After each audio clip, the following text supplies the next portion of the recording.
perfection. It's around the corner for Monterey High. One more win and the Monterey Bay League champion Toreadors cap an undefeated season. But is it enough?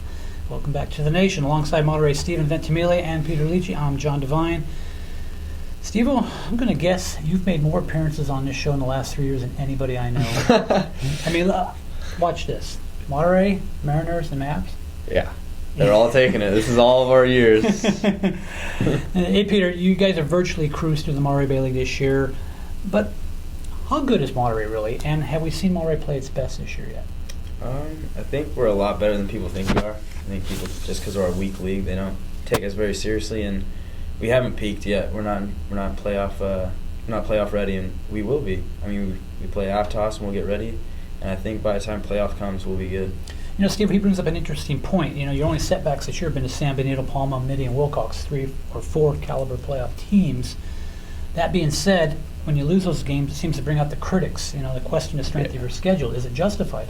I mean, they can say what they want, but from our view, we could have won all of those games. I mean, San Benito, we had a no-hitter going into the last inning. Wilcox, we held them to 3 runs, and I mean, Palma, we fought back hard, but all those teams, they all deserve those wins, but I mean, I don't see any setback in those. I see that we played a quality baseball those games, and I feel like we can play quality baseball with anybody. Yeah, that Baylor game was a one-run game, wasn't it? Yeah, it was. Yeah, they're one of the elite teams in the Division I. Peter, pitching's kind of carried this team between yourself and Daniel Edwards this year. You guys are, 14-2 or something like that. Do you feel if your teammates just push across 1 run, that's all you need? I mean, obviously you'd like to have 6, 7, and I'm sure he'd like to give that to you. But I mean, 1 run, is that all you need? Yeah, I mean, we got a strong defense between me and Daniel. We've pretty been lights out, and our defense behind us is, I'd say, one of the best I've ever had. So just that 1 run, really, that's all really what we need. We're like the Giants, kind of. That's a good way of putting it. You know, one guy that has been swinging a hot bat of late has been this gentleman next to you. I know his average has tailed a little bit here, but at one point he was hitting around 500.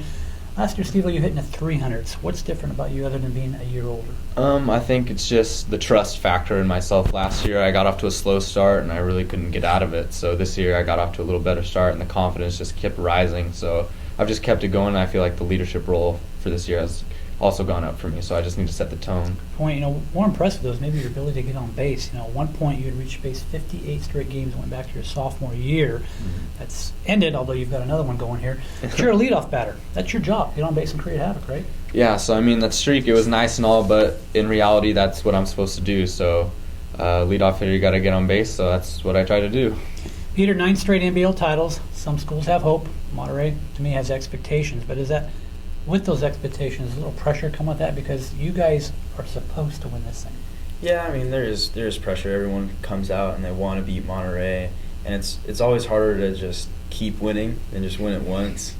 Yeah. So there is definitely pressure. Yeah. All right, when we come back, we're going to break down the road to the postseason.